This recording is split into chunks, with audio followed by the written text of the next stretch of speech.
Welcome to Financial Matters with Richard Oring and Josh Levitas with New Century Financial Group. Welcome to Financial Matters with Richard Oring. Today's topic is trusted contacts. What are they, and should you be adding them to your accounts? But first, there's going to be a change in the format. You probably haven't heard the voice you're used to hearing opening the podcast, and that's Jag. Jag has left our podcast to do other things. We left on great terms, and I wish the best for Jag. But I got a good person to replace him. I have Josh Levitas as one of our co-hosts for the podcast. And Josh, why don't you introduce yourself? Yeah, thanks for the introduction, Rich. Very kind words. A little bit about myself. As Rich said, my name is Josh Levitas. I'm new to the financial services industry. I actually recently graduated from Lehigh University as a finance major. So a little bit about myself and what made me interested in finance. So when I was younger in elementary school, we played the stock market game. And then even though I think I probably came in last in that game, it just got me super interested in finance and the stock market in general. So then when I was in high school, a little bit more serious about my career, I did an internship with Rich and really enjoyed the opportunity of meeting with him and his clients and learning about the industry in general. So then in college, I did another internship with Rich, got a little bit more in depth with the clients and all of the processes and started really learning what goes into the financial services industry. Probably the biggest thing I got out of that is finance isn't a one size fits all situation. Every client's different. There's no one product or one investment that works for everyone.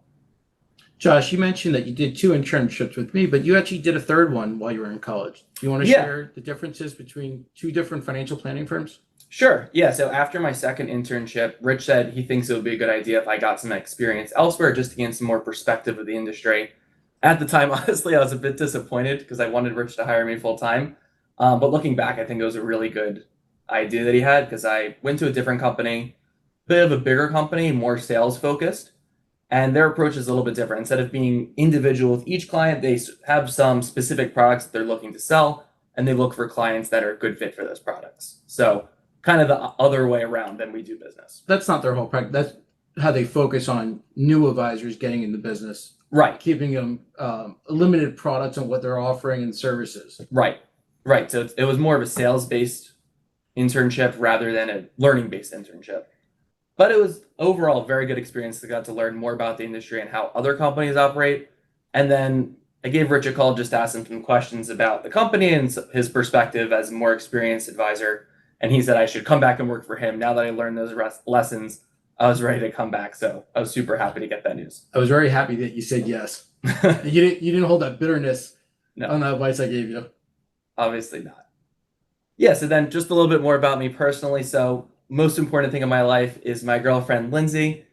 She was my high school sweetheart. We've been together for 6 years now. So she's my whole world. Right now, she just started her career as a teacher. So she's a second grade teacher in Philadelphia. I couldn't be more proud of her. And then just some hobbies, what I like to do in my free time. In the summer, I like to golf. Not very good at that, but still have a lot of fun. And then the winter, I like to ski, which I'm better at least. So I guess one lesson you learned today is that the investing companies like to invite us to go play golf. Yes, I got to go to my first work golf outing. Which is good for me because I don't want to go golf. Yeah. So now I can just send you to represent the company. Rich claims he's really good at golf, but doesn't like to, which I don't know. He's lying. Yeah, I think that's a lie. So, Josh, you mentioned the differences between the 2 internships. One of the things I've noticed in the industry where I try to be different, not that I'm the only one doing this, but I try to be a little bit different. And that's by asking a lot of questions and not assuming of the product or what my recommendation is going to be before I ask these questions and listen to the clients. A lot of times clients will call and say, I need money from one of my accounts. And the advisor uses their own discretion to choose IRA money or a taxable account. I like to get the tax return. Right. And I like to run it through a tax projection because, yes, in our mind, we know capital gains might be at 15%. And an IRA is taxes ordinary income. But what we don't know is with all the other income sources and deductions and so forth, are we going to eliminate any credits? Are we going to put their Medicare premiums at a higher rate? So I want to make sure that we do our due diligence when we give our recommendation than just take the instructions and just run with them, like say, get me a check for $10,000. I think it's more important to ask questions. And we look at planning and holistically, we look at the taxes, we look at the insurance, we look at what kind of risk can deter your goals.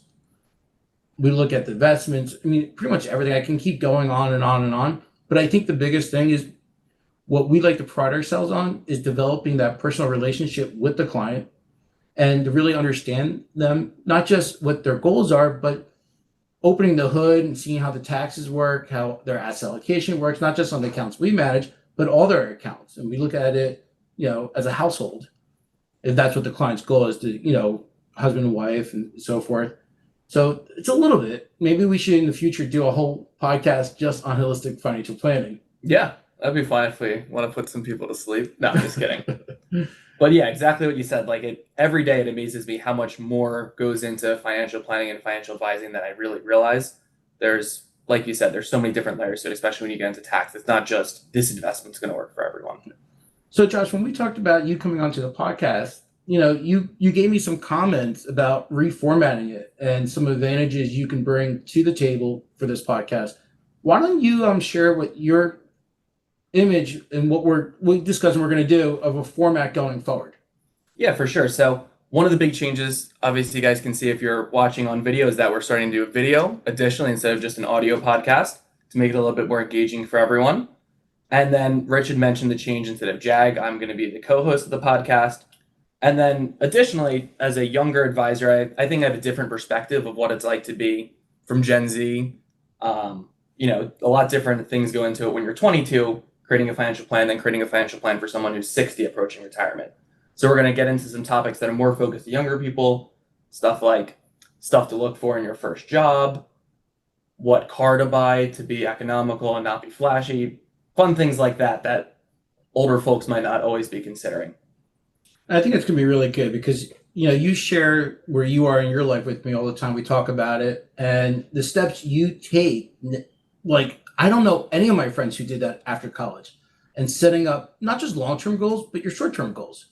Like you mentioned Lindsay, and you're already looking to create goals together and you communicate with them. You communicate them with each other, which then keeps you both focused and accountable for funding those goals and meeting them, which I think is great. I think you're going to add a lot of insight of things maybe I lost because of my age. Right. I think that's going to be great. Yeah, I'm looking forward to it. So today's topic is going to be, like I mentioned earlier, on trusted contacts, what they are, why you need them. And what the great part about it is I'm going to pass this to Josh right now to explain to you what a trusted contact is.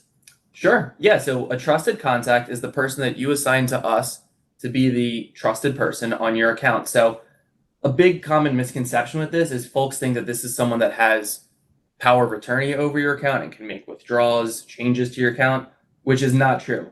This is someone simply there as a safety precaution if we believe you're being taken advantage of or have lost complete mental capacity of your account. How about they're missing in action? How many times have we tried calling clients for 2 weeks with no response? Right. So unfortunately, as clients get older, the chances that they're in the hospital or something like that increases.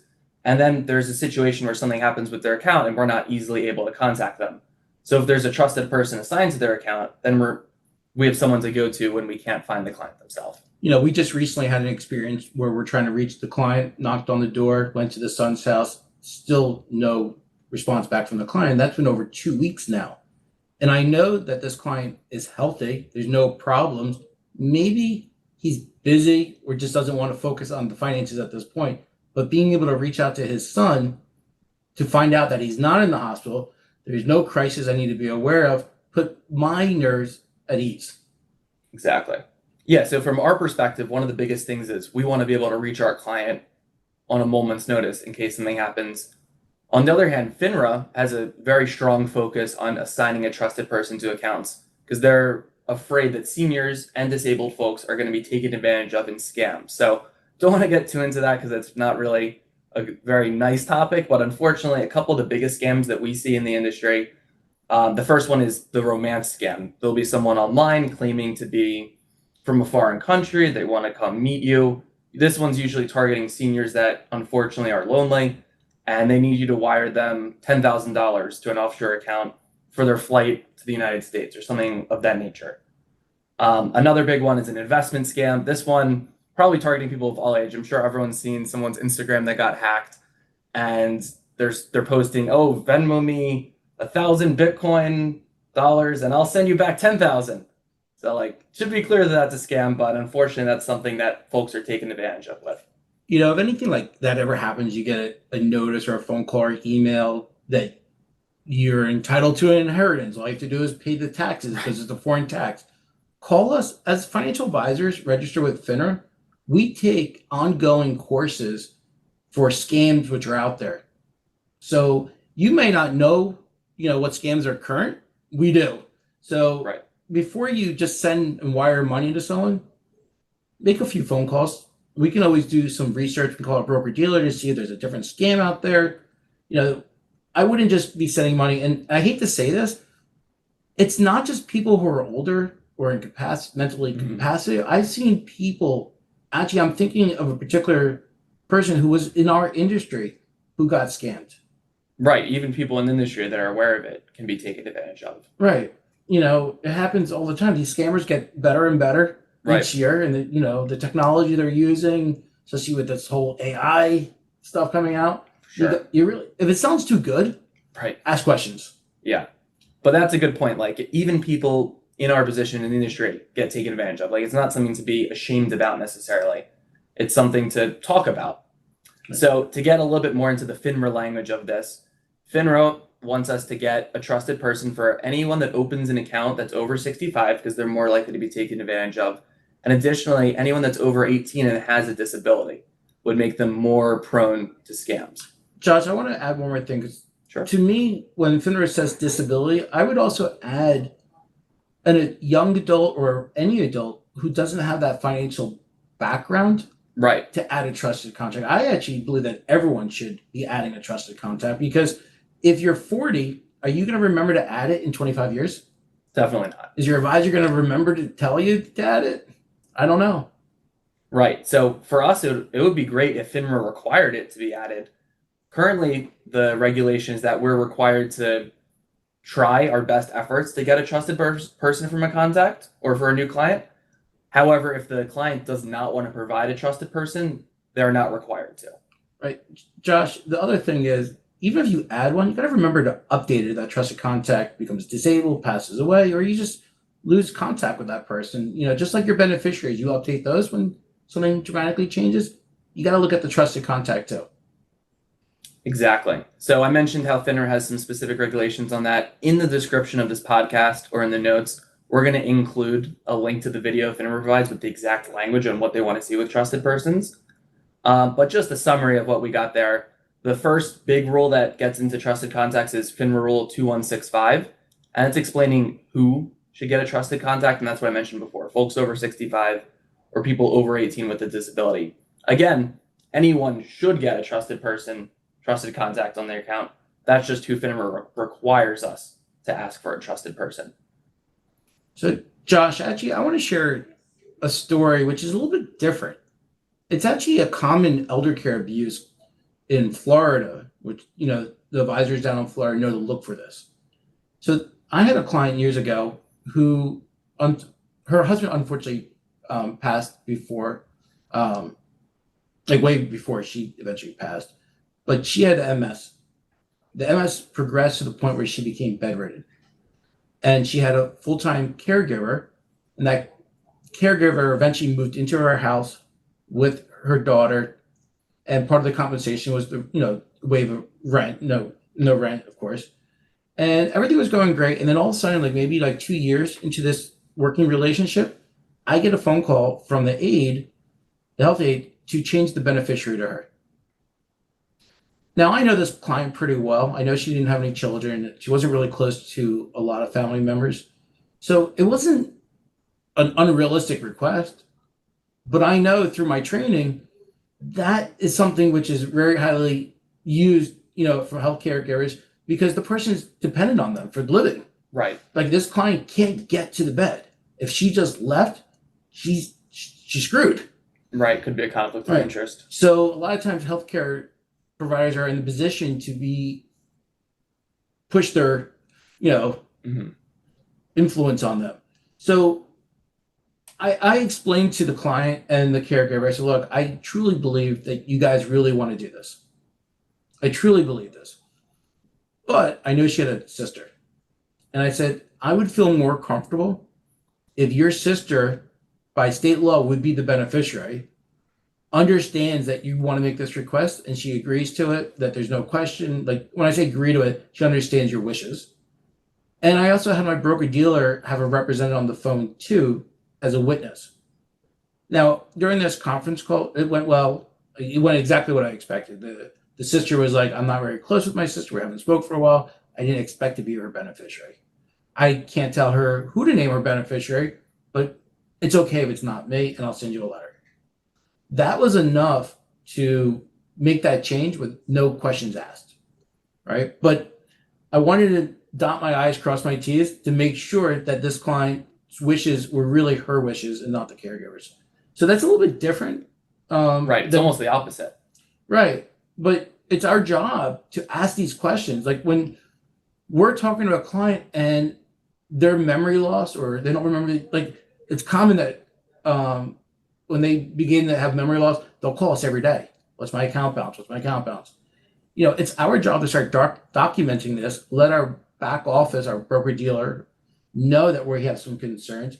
So when they call one day and they start doing a distribution, which is out of the normal, we're going to question it. We actually had it last year. We had another advisor in our office whose client thought they won some kind of lottery overseas and that they were entitled, but they needed to pay the taxes to do it, which is very common. They'll say in foreign countries, you have to pay the taxes before you get the money. So she actually sent a check from, she had it sent from an annuity, like a third-party check, I believe, and that went through. And then she called the advisor for more money, and the advisor questioned the reason. She got very defensive. That can be a red flag that Finra tells us to watch out for. Right. Then when we told her that we wanted to talk to a family member, the stories why we couldn't call her daughter were like you would be watching on TV, like on Law and Order or something. It was crazy. Like the daughter had like this big criminal background and she was scared of her. It was crazy because the daughter was also a client and we know her very well. At the end of the day, it was a scam, but she had some mental capacity issues. You know, her mental capacity diminished a little bit, which she fell into this. Now, she lost money, but she didn't lose as much as she would have if that advisor didn't stop and challenge it. Right. Yeah, I think those were two really good examples because it shows both ends of the spectrum in that a trusted person can help us decide if something we think might be a scam is not a scam. And on the other hand, help us detect a scam before it gets any further. Exactly.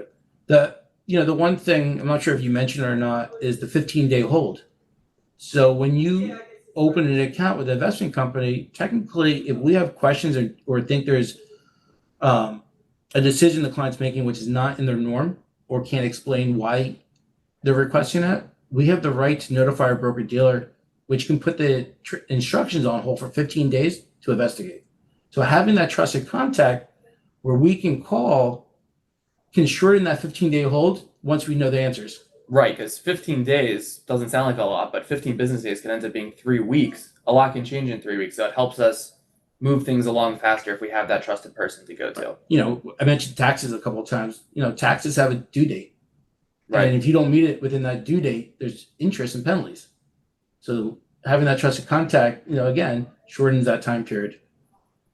Yes, and I'm not sure how much Rich has got into taxes on the podcast in the past, but I like to call Rich the tax wizard. I don't know if he talks about it, but Rich had a background in tax, and every day there's something new that Rich teaches me about tax. So that'll definitely be a continuing theme we've got on here. Well, I always believe that it doesn't matter what we make you, it matters what you keep in your pockets. Right. So Josh, I've been in business for quite a while, as you know. So this trusted contact, what Finra is now requiring us to ask people who are 65, which they're not required to put a trusted contact. It's required that we ask them if they want a trusted contact. Right. So what I've done since that requirement has gone down, I don't care if they're 65 or 21. I'm asking the question and I'm explaining what the trusted contact is. I'm explaining to them it's someone you're going to trust who doesn't have any rights to make instructions. They can't do distributions.